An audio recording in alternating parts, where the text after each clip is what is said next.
உள்ளதையா 100 தலைமுறை சேர்ந்து செதுக்குன ஈர நலம் இது பாறையா வாழும் வரையிலும் நீயும் விதைக்கிற கடமை இருக்கு கேளையா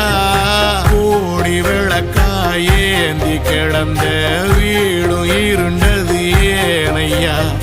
மாட விளக்கா நீயும் வரத்தான் வீடும் ஏங்கி நிக்குதையா எத்தனை சாமி வந்ததையா இது எந்தெந்த சாமி தந்ததையா எத்தனை பாட்ட சொன்னதையா அத சுத்துற பூமி கண்டதையா